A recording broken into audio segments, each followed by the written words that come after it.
Hello, I'm Bob Doman. I'm the founder and director of the National Association for Child Development. I'd like to speak today on brain injury, and particularly to parents of children who have brain injuries. What I'd like to do is help maybe give you a little different perspective and some insights into your kids and how we maybe can be a little more proactive and increase the odds that we're producing the outcomes that we would really like. Uh, I have a long history working with brain injury. Professionally, I've been involved for 50 years. But if you will, I've been involved for virtually my entire life. Um, my father was a medical doctor, a physiatrist who specialized in rehabilitation and particularly specialized in brain injury and brain injured children. So, if you will, I grew up being involved with and around brain injured kids. As I was preparing to do this video, uh, I was recalling some of the things from my childhood relative to brain injury. And one of the things that jumped out at me was an experience I had when I was about 8 years old. My father and I were watching a telethon. All right, back then, they had these annual telethons where they raised funds for brain injured kids. And in this telethon, this cute little blonde girl who was about my age walks out onto the stage with full leg braces and Canadian crutches and gets introduced and is greeted. And as she's walking off the stage, my father said to me, it's sad. She's going off stage to get into her wheelchair where she's probably going to spend the rest of her life. And, even as a little kid, that was kind of shocking to me because that was not the kind of outcomes I was perceiving they're going to happen for this cute kid.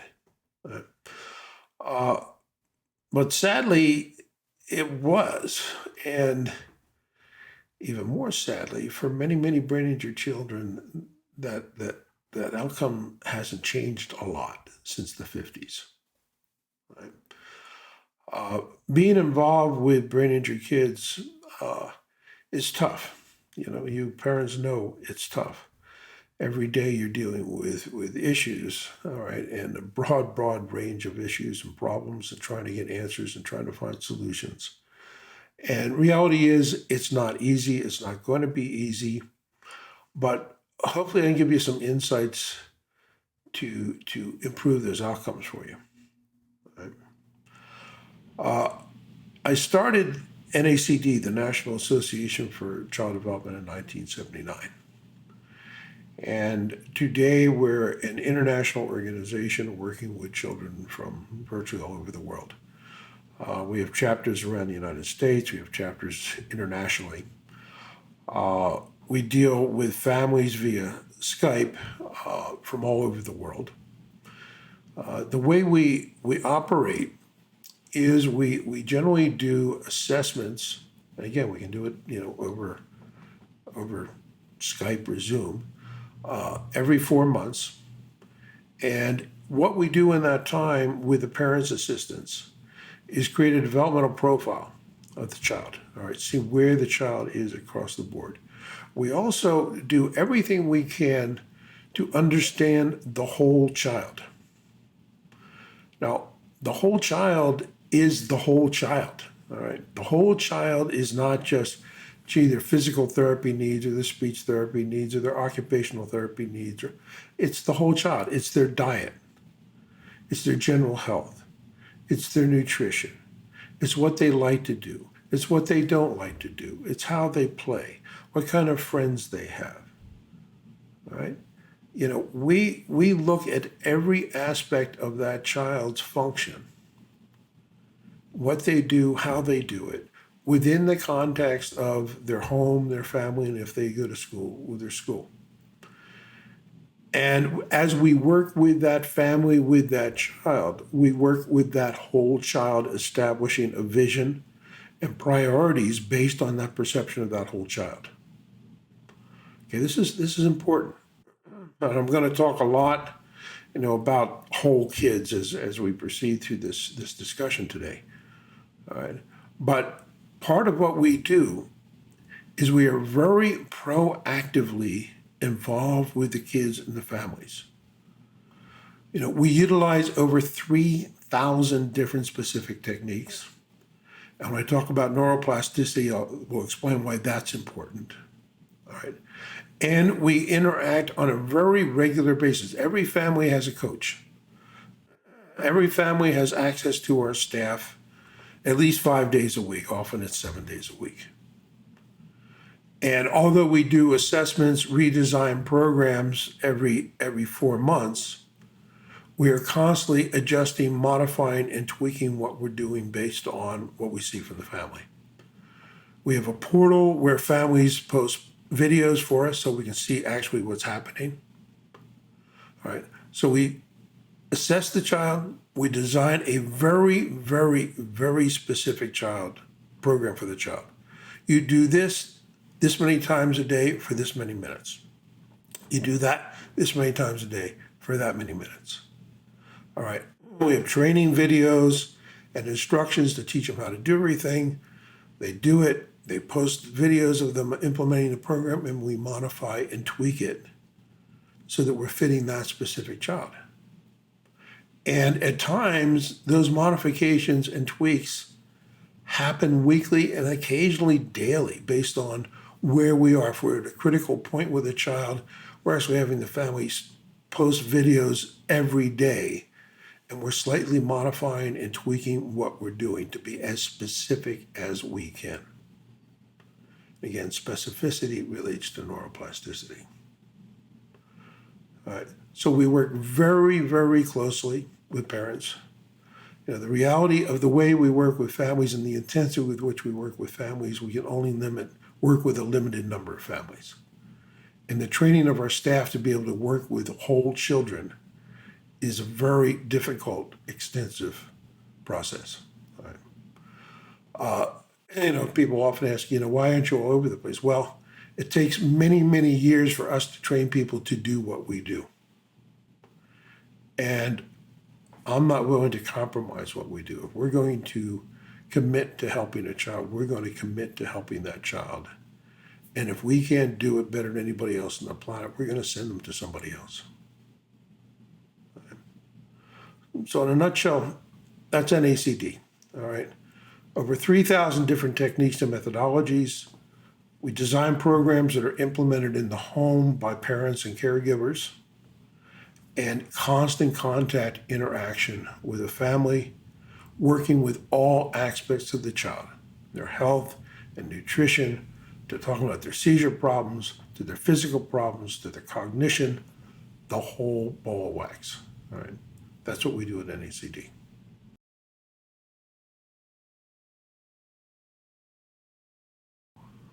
One concept that is important for you as parents of brain injured children to get your head around is proactive versus reactive. Right. Now, if you will, we at NACD work very hard to be proactive, meaning that as we're working with a child, we're not just concerned with today or tomorrow or next week or next year. All right, the whole time we're working with the child, we are looking at where that child's going and what we are doing today and how that's going to influence our ultimate outcomes. Right. One of the reasons we do that is we tend to work with children for years and years and often decades. All right. So, if I'm seeing a little 6-month-old little baby with brain injury, all right, I'm concerned about what kind of adult that's going to be, how that individual is going to function as an adult.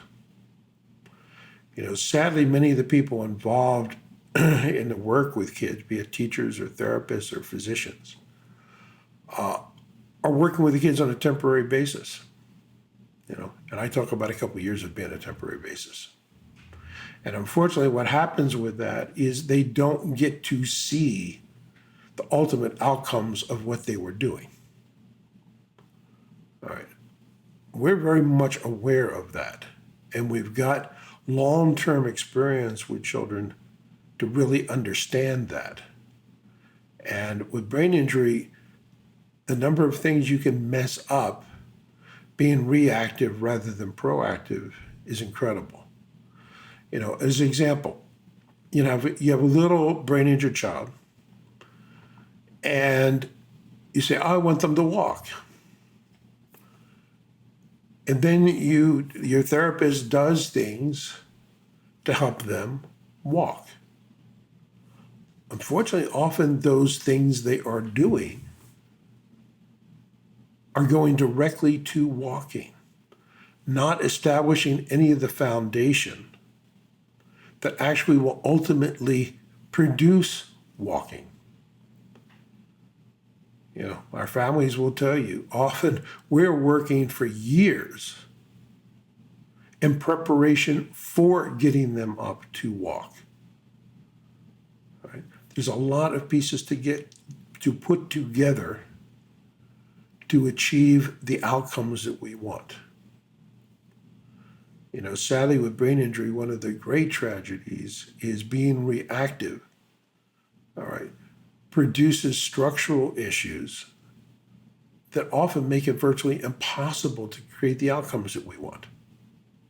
Because the structure gets so loused up that even the surgeons can't fix it. All right. So it's very important as you're looking at the whole child, you're saying, okay, this is where we want to go. This is our vision. And being proactive, we want to be paying attention to everything we're doing today and how that is going to affect tomorrow and the future and our ultimate outcomes. Right.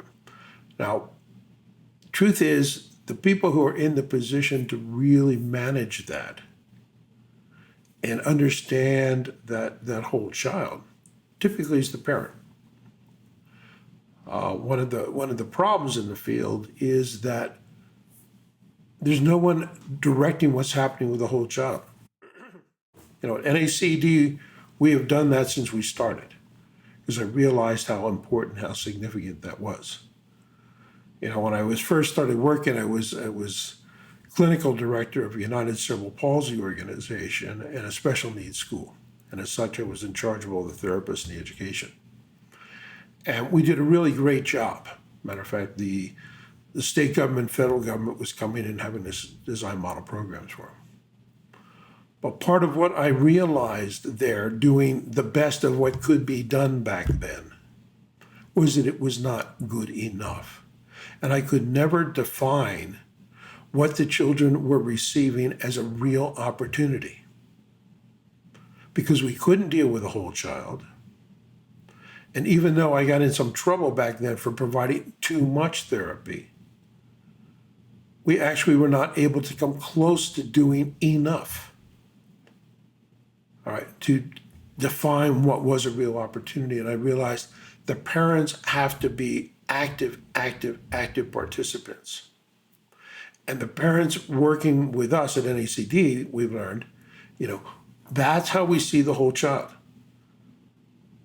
All right, that's how we establish priorities. That's how we know what we need to be working on now. And that's how we get the outcomes that we want. All right, it's really important. All right, it's all part of being proactive, all right, and understanding, all right, if we're going to achieve or come close to achieving our goals and reaching where we want to be and fulfilling our vision, all right, we have to be proactive and we have to be working with the whole child.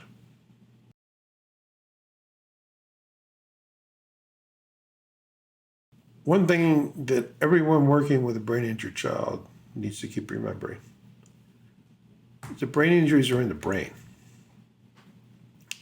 Brain injuries aren't in the eyes, the ears, the hands, the arms, the legs. Brain injuries are in the brain. And if you will, the foundation of addressing the problems is addressing the brain. Right?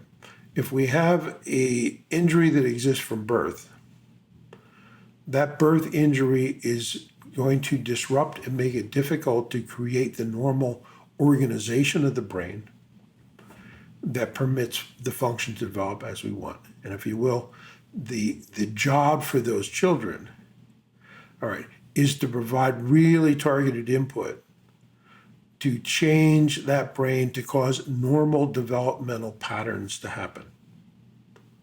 One of the things I've learned over and over again through the decades is we can't cheat. All right. We can't get here without going here, here, and here to get there. All right. We've got to put together the neurodevelopmental pieces to achieve our goals and achieve the function. If we're dealing with a brain injury that has occurred after birth, some form of traumatic brain injury, that injury disrupts the organization of the brain. And we have to go in and reorganize the brain, which often means we got to take the kids back through all the developmental steps again. All right. And again, we can't cheat. Cheating doesn't work. All right. Cheating fails every time. All right. And, we're about reality, and I think there's not too many parents of brain injured kids who don't face reality every day and understand that, it isn't easy. Nobody can make it easy. But if we're, again, proactive and we're paying attention, we can put the pieces together and achieve some pretty good outcomes. Right? But brain injury is in the brain. To change function, to develop function, to change the child's function, raise their level of ability, we need to take them through the neurodevelopmental steps, if you will, just like virtually every child walking on the planet. Okay, it's about the brain. Now, let me give you an example. I just, on the way here to film this, stopped by my son's and saw my grandkids. All right, and my little one Lachlan, is 10 months old, and watching Lachlan develop, over these past 10 months, as I have with literally tens of thousands of other kids, it's always amazing to me to watch the process. Now, you start off with an infant with limited ability to understand, the brain to understand anything they see, hear, feel, taste, smell, all right? Without the ability to control any of their limbs. There's no real volitional movement, all right? And you go through this developmental process where they learn to see, they learn to hear, they learn to feel, taste, smell. They start discovering where their limbs are and how to control their limbs and how to move their limbs, all right, and develop their strength and develop their muscle tone and start trying to move. And they're given the opportunity to learn how to crawl on their tummies, and they do that until they can do it in what's called a cross pattern with right arm, left leg, left arm, right leg. All right, and as they're doing that, they're building up their strength, they're building up their coordination, proprioception, and then all of a sudden they're popping up on their hands and knees. And then they're creeping on their hands and knees, and they do that in a cross pattern. And as they're doing that, you can watch, if you will, their brain organizing and developing. All right. And as they're doing that, other things are happening as well. All right. Their hand function is developing. Their cognition is developing. All right. And they're able to manipulate toys. And gee, why manipulate toys? Well, all right, that stimulates the brain and it gives a child a reason to get someplace. You're not going to have a child who's going to work hard to move across that floor without a reason to move across that floor. All right? With brain injury kids, a lot of these processes are difficult, often really difficult. All right? And if we're not paying attention to all these pieces, we're not going to achieve the goal. I can't tell you how many families have brought kids to me and say, we put Susie on the floor and she won't move. And she has no motivation to move. And we check out Susie and we find out, gee, her tactility is the pits. Her brain doesn't even know where her limbs are. All right. Her central vision hasn't developed, so she can't look across the room and actually see anything. She's only using her peripheral vision. All right. We don't have the cognition developed where she could even perceive she could do something with that thing. All right. We got to put all those pieces together, all right, for her to perceive that there is a reason to go somewhere, have the thought to go somewhere, and then have the means to go somewhere and do something.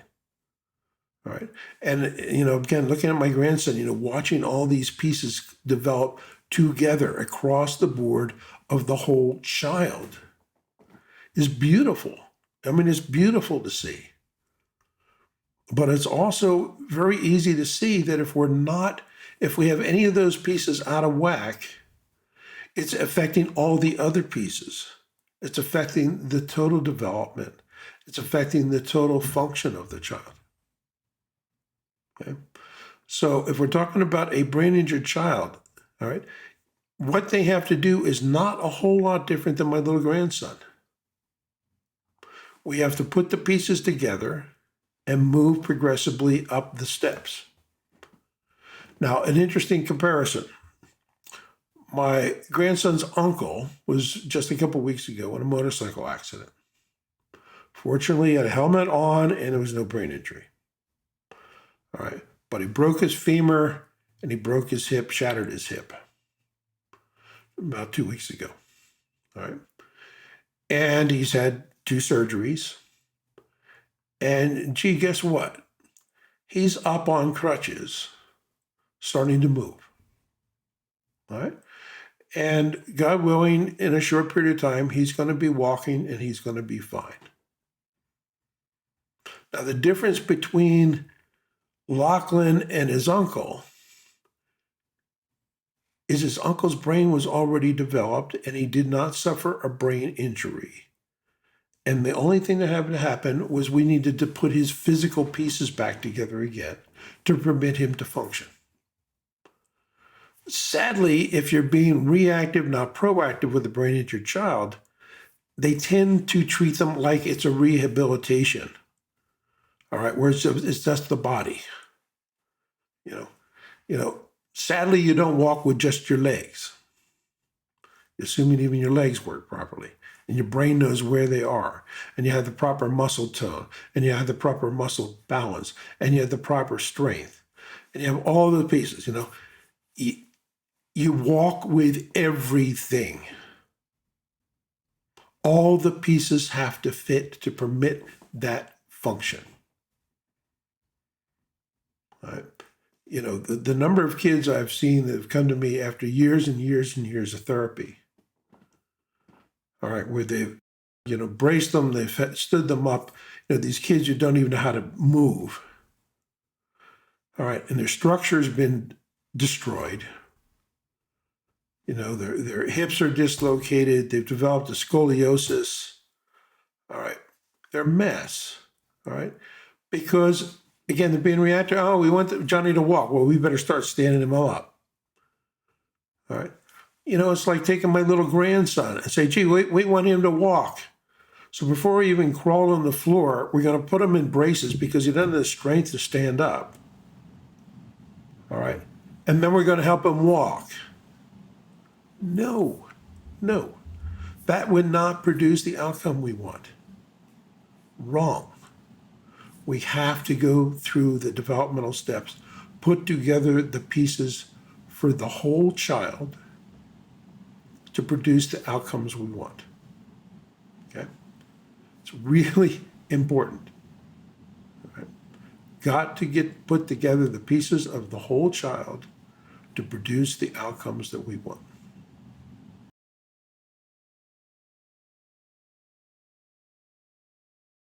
Fundamental to the development of any child, to brain development, is this incredible thing called neuroplasticity. And I've been lecturing on neuroplasticity for 50 years. Neuroplasticity is the mechanism by which we develop. All right. Now, part of what's really significant for our brain injured children is that we have the ability with our brains for injured parts of the brain, damaged parts of the brain, or missing parts of the brain, if you will, the functions of those areas to be picked up by other parts of the brain. And the higher we are, if you will, in the brain, the greater the plasticity is, and the more opportunity we have for change. The lower we are, if we're, the more difficult that is. But neuroplasticity is that which causes development of the brain. When we stimulate the brain, we stimulate the growth of connections between the brain cells, the neurons. And as we do that, we grow neural connections and neural networks. If you will, your little babies start off with this little head about this big, all right? And it grows. And most of that growth is actually the growth of those connections, all right? And, as some of you with severely brain injured kids know, their heads aren't growing, all right? It means essentially those connections are not growing, all right? So there's some basic foundational fundamental pieces of neuroplasticity that are significant to all aspects of your child's development. First of all, the more specific the input provided to that specific brain, the greater it's going to impact neuroplasticity. Okay? That's really important. The more specific the input, the greater the impact. The reason we have like over 3,000 different little things we do is attempts to be more and more and more and more specific for that individual child at that time. If we are providing non-specific input, the odds of changing the brain, developing the brain, growing those connections, growing those networks is lousy. All right. And again, remember, a brain injury is in the brain. The primary thing we have to change is the brain. Now, if we identify the specific appropriate input, we then have to provide that specific appropriate input with sufficient frequency, intensity, and duration. Okay, frequency means how often, the intensity of the input, how strong the input, and over how long a period of time to actually produce the brain change. Now, of particular relevance here is that if we succeed in actually finding the specific input, we stimulate the brain, we excite neurons, and as soon as we stop the input, it begins to fade. And if we come back in, we stimulate it again, and stimulate it again, and stimulate it again. And if we're doing it with sufficient frequency, we keep expanding. Sadly, what happens with many, many, many of our brain injury kids is the frequency of the input, all right, assuming the therapy is correct, and that's not generally a safe assumption, all right, but they come in and they do it on Monday, all right, we stimulate the brain, and it begins to fade. And they come back on Thursday and do it again. Well, guess what? We're back at the beginning again. So we're doing this, okay?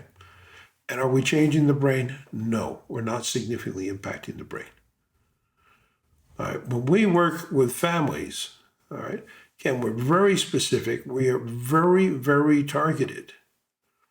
And often if a parent was coming to us with a brain injured child and say, we could do this once a day,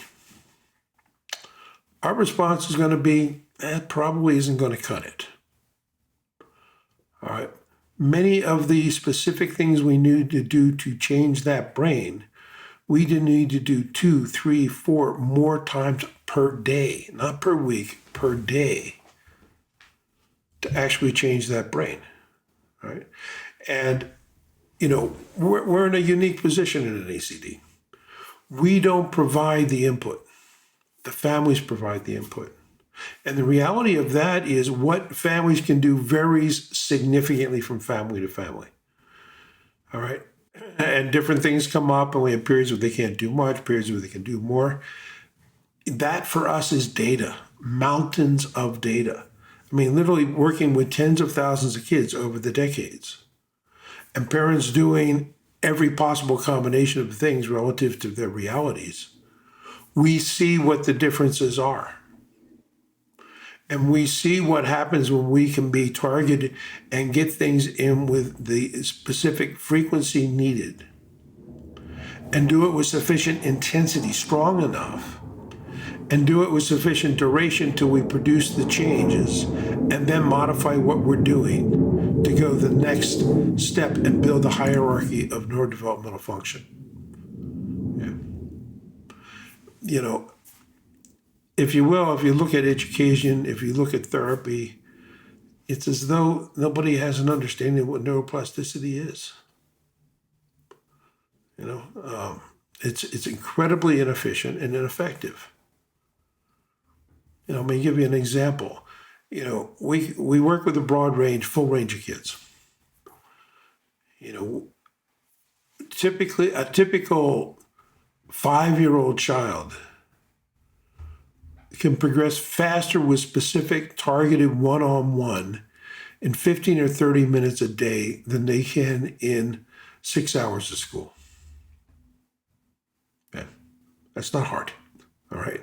If it's specific to the child, targeted for the child, all right, and we are optimally available to do the input properly, sufficient frequency, intensity, and duration, all right, we can significantly change the brain, if not dramatically change the brain. And the more disorganized the brain, right, the greater injury to the brain, the more important and significant all of this becomes. All right, you know, if we have a typical kid, you know, to varying degrees, we can not do it right and have pretty good outcomes. All right. But with a brain injured child, we really need to get it right. All right. Targeted, specific input delivered with sufficient frequency, intensity, and duration to change the brain, to cause development to occur as it should occur. Okay, important.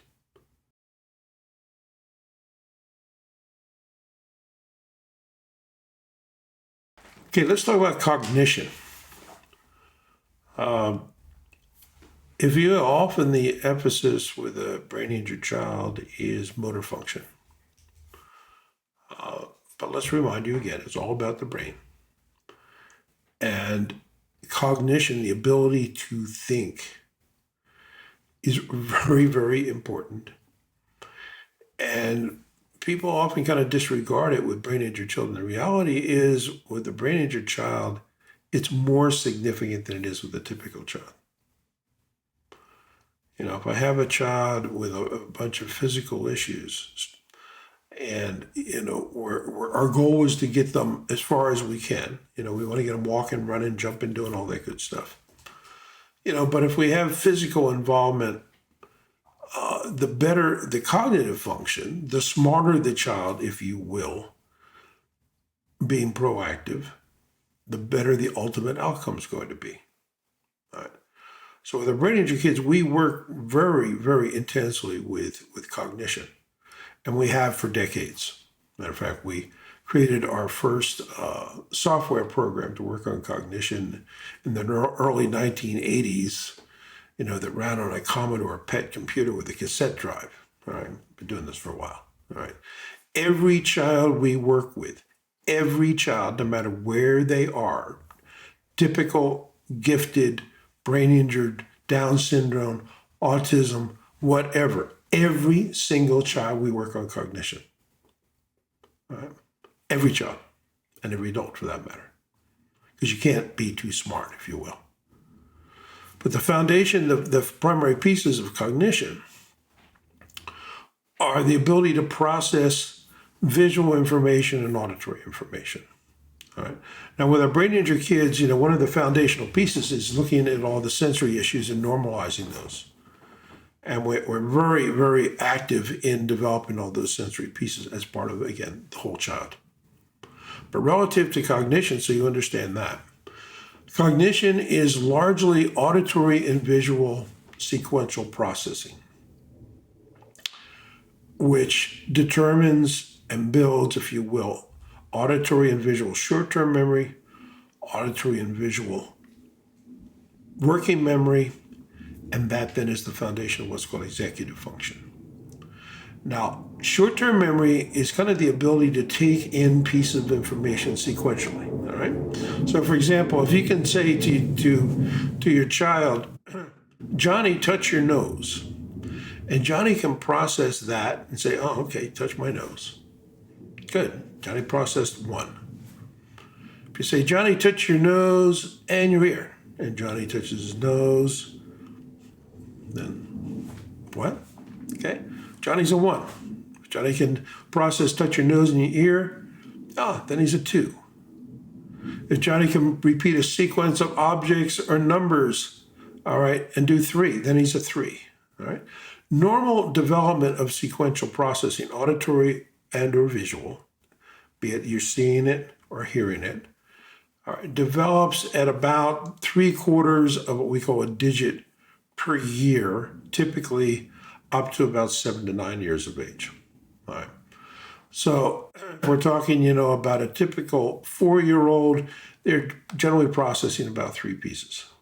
All right. Unfortunately, that development of sequential processing without intervention pretty much stops at about 9 years of age. From 9 into our early 20s, it comes up about half a digit. And unfortunately, after our 20s, it begins to decline. That's really sad, all right? And unnecessary, totally unnecessary. But that's typical, all right?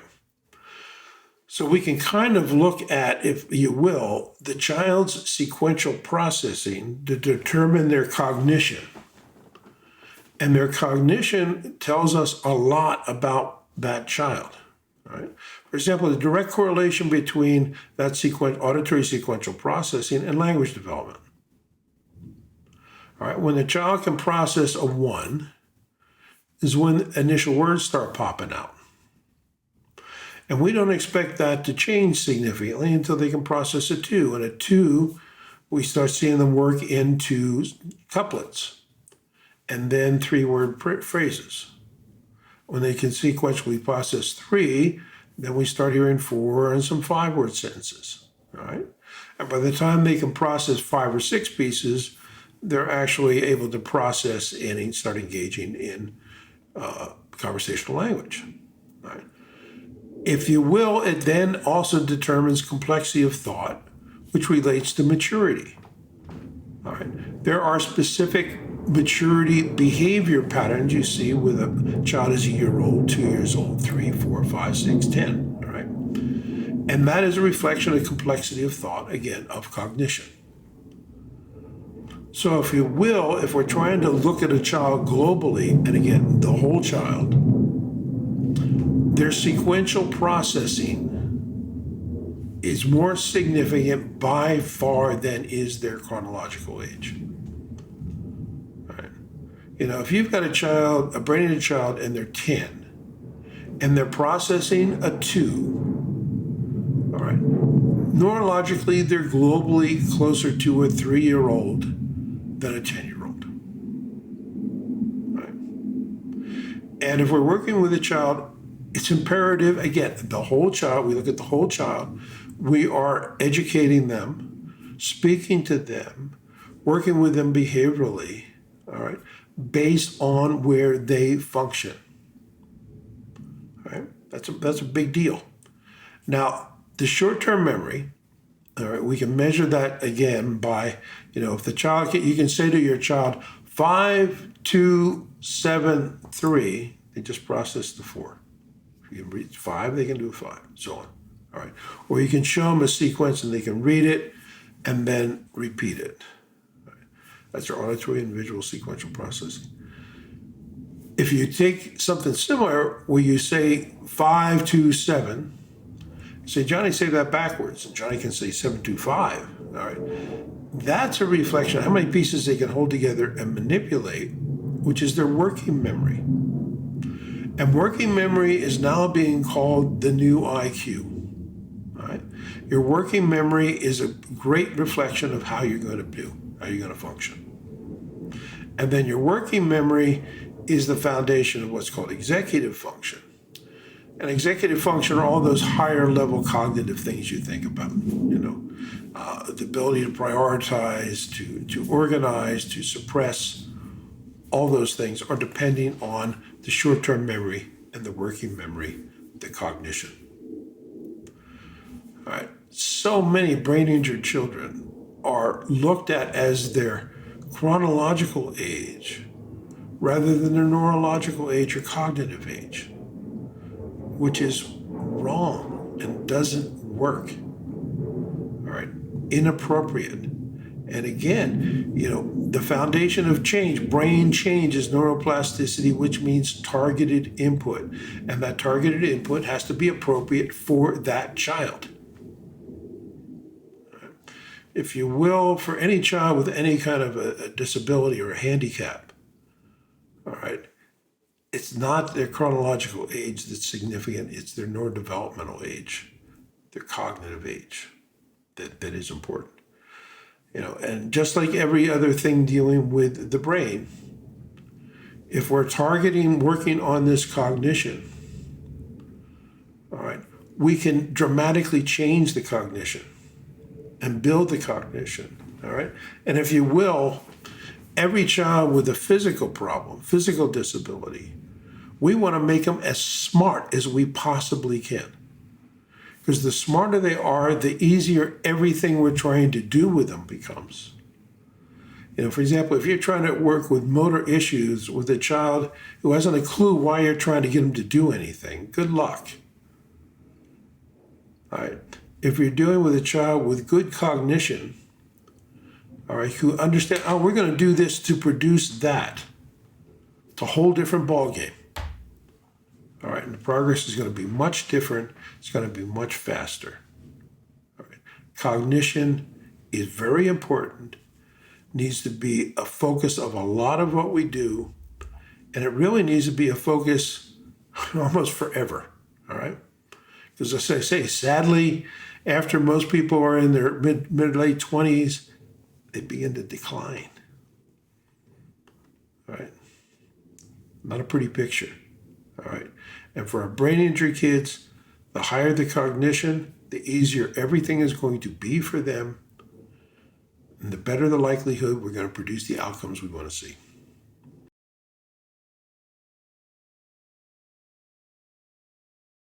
Let's talk about parents. The likelihood of us reaching goals without active parents, active participation from parents, is lousy.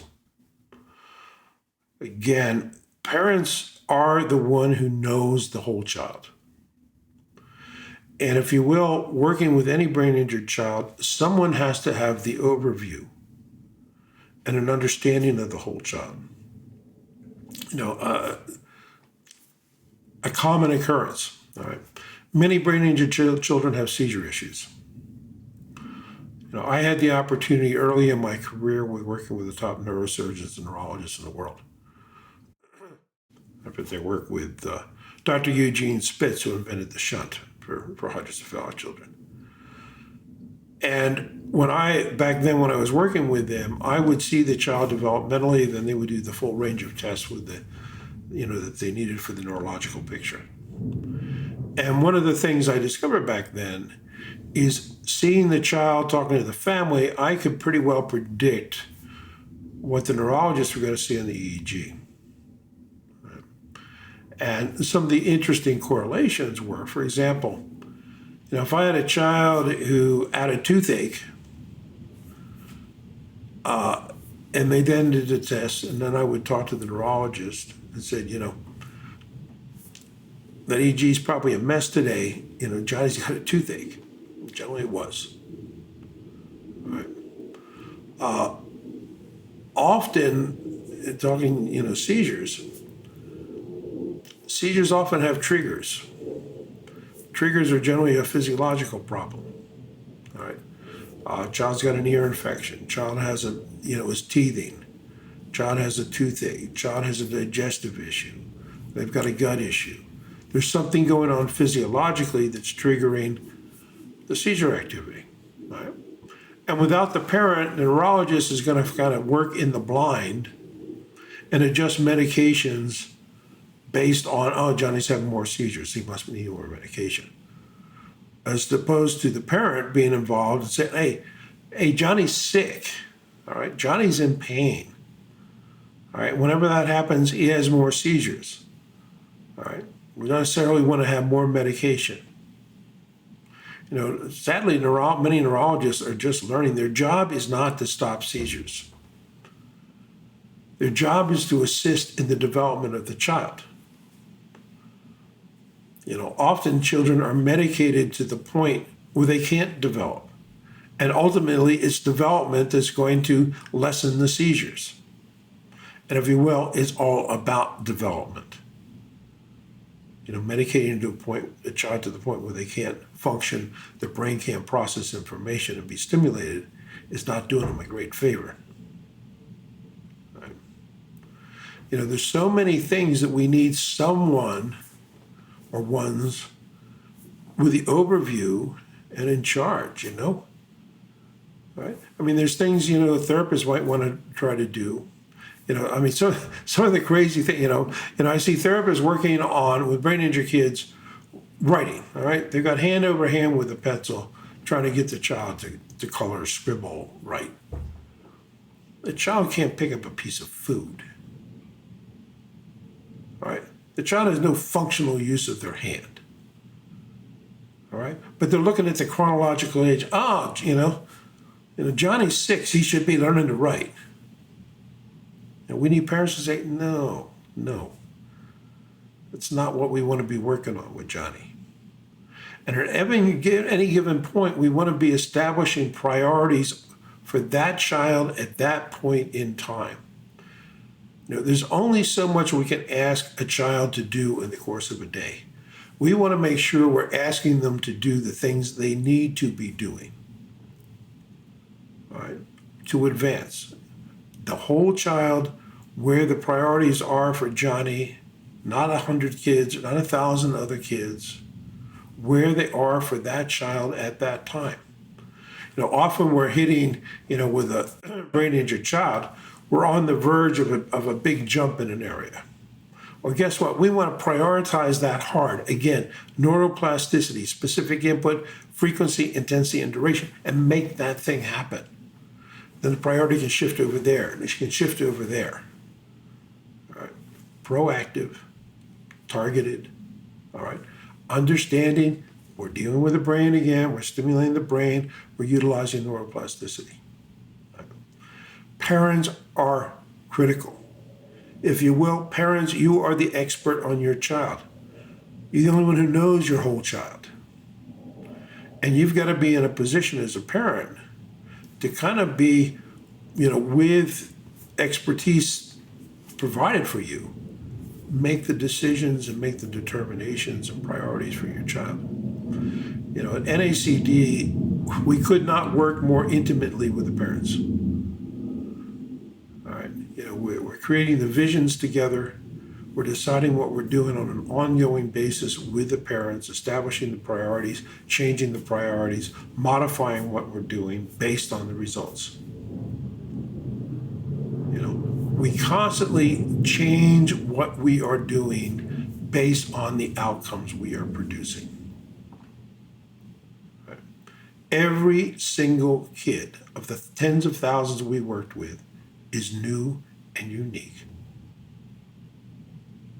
And the expert on that child is that child's parents. And when we work in close correlation, you know, we can do significant things to help that child.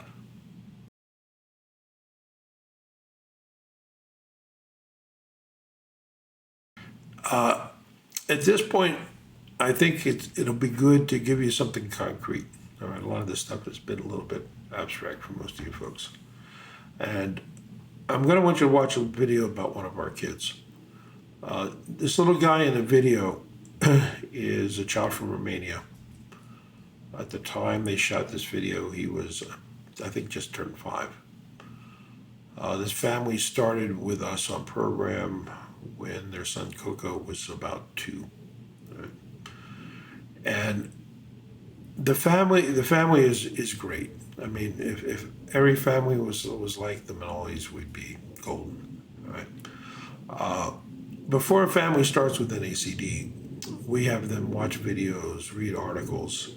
We want them to understand who we are. All right, we want to make sure that we're all fit. Part of what this family did when they went through that process is the parents understood the issues of cognition and said, well, we need to be as smart as we can to do the job we need to do for our son. So both the parents worked with our what's called Simply Smarter program, which is an online cognition program. All right. And they did get smarter, a lot smarter. All right. But they worked intensely with little Coco. And where he went from being a 2 to 5 is incredible. And by the way, no way do I want to pretend this is what you should expect. All right, this is exceptional. But exceptional is a picture, is a window into what is possible with the brain. All right. What is possible when we are specific, we are targeted, we're doing things with frequency, intensity, and duration, we're being proactive. You know, I mean, we have periods where I'm talking to these folks every day. All right, they're sending videos, we're tweaking, we're modifying what we're doing. All right. Coco was a child who all the doctors said, you know, forget it. You know, this kid's not going to move, he's going to be retarded, forget it. And parents said, no, you know, we're going to see our child function. We're going to see our child walk, and we're going to make that happen. That's their vision. And they've been working their tails off to make that happen. All right. And as you'll see on these videos, they're not only aggressive working physically, but they understood the importance of cognition. And that the smarter Coco is, the more active participant Coco is, and the faster they are going to make progress. And if you will, little 5-year-old Coco is brilliant. And I haven't had too many kids in 50 years with processing skills like Coco has at 5. Right? You know, you're going to see some of that on that video. All right. You know, he does math, he reads, he's conversational, he's interested in virtually everything on the planet, all right, and is working very, very adamantly at developing all his physical function. And this little guy will walk. They will make it happen, all right. But I want you to, you know, watch this video and get a feel for what can be, all right, what parents can do that no one else can do. All right, so watch this video.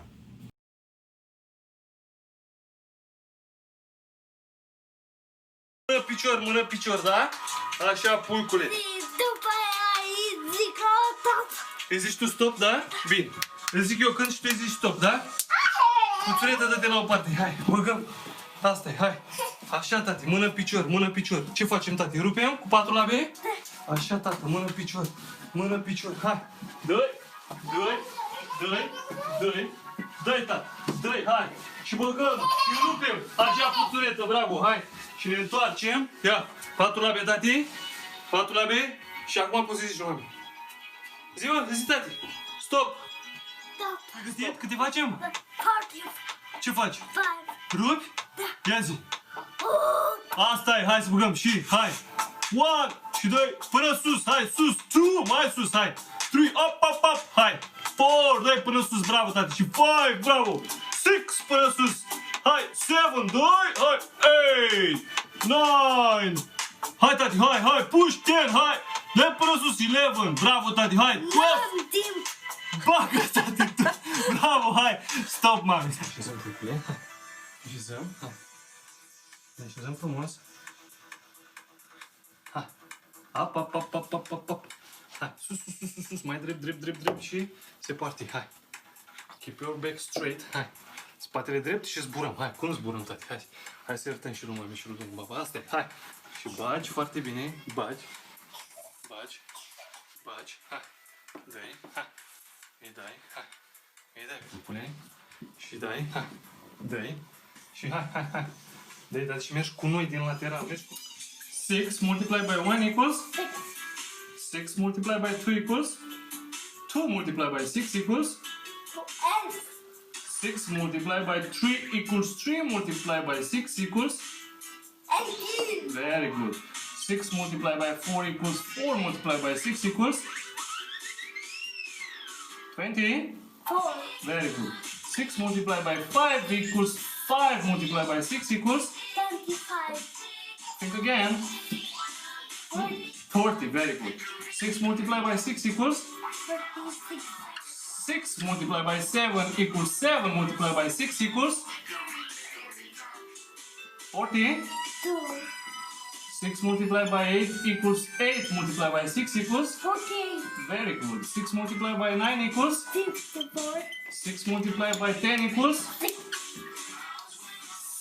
7 multiplied by 10 equals 7. 10 multiplied by 10 equals And 100. very good. 1 second please. Don't go. 44 plus 2 equals 45. 46. very good. 63 plus 3 equals 64, 65. 66. Very good. 9 minus 6 equals 3. 9 minus 7 equals 2. 2. 8 minus 5 equals 3. that's it. Stop. Let's go. 4. 0. 7. 3. 5. 6. 9. 2. 8. 9. 4. 7. 5. 0. 3. 6. 9. 2. 2. 8. 4. 8.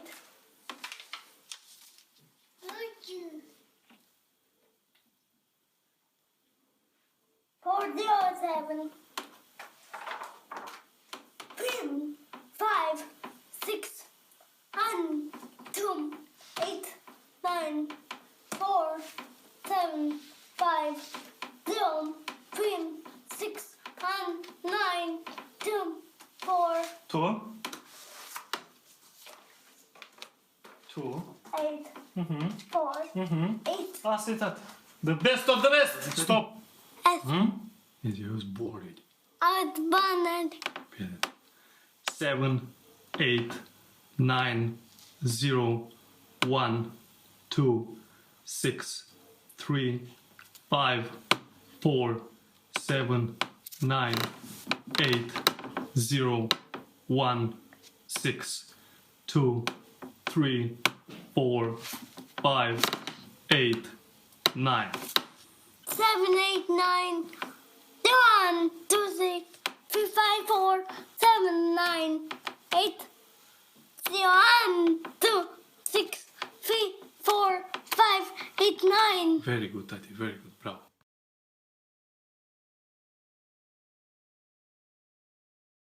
Okay, Coco, I hope that inspired you a bit. All right, every time I see this little guy talk to his parents, I'm inspired. All right. If you will, let's call this proactive hope. Understanding the whole child. The whole child. Understanding neuroplasticity. Being proactive, not reactive. All right. As an example, we're going to get Coco walking and running. But at this point, we don't have him trying to walk. Right? Because we have not established all the foundational pieces for that to happen. All right? But we are developing his tactility. All right? So his brain knows where those limbs are. We're developing his proprioception. You can see in the video that he's working in a cross pattern, right arm with left leg, left arm with right leg. We're establishing those foundational pieces, the cognitive foundational pieces, all right? Taking him through the steps just as we would with a typical child to produce the outcomes we want. You can't cheat, all right? And by the way, the brain has a lot of plasticity, but sadly the brain not so much. We really, really take care of structure and work hard to develop proper tone, strength, muscle balance, structure to support where we want to go. If you skip steps, the odds are pretty good you're going to loss up the structure. And then good luck. You got to do it right. You got to put the pieces together properly. Okay. So parents of brain injury kids, you have reason to have hope. Okay. But you've got to be proactive. All right? You've got to take charge. You've got to put the pieces together. You've got to do it right. Okay. So, hope is great, but the reality is you got to work. You got to do it properly. All right. And, I would suggest if you like your information, we've got mountains of articles and videos on our website. And if we can be help, we're happy to help you. We love seeing kids get better. By the way, one last note. The Manoli family you saw in the video, to give you an idea of how closely we work together. After they started working with Coco, they had a second child, a little girl. The little girl's name is Ellen, named after their NACD coach. Okay? We're part of the family. Thanks.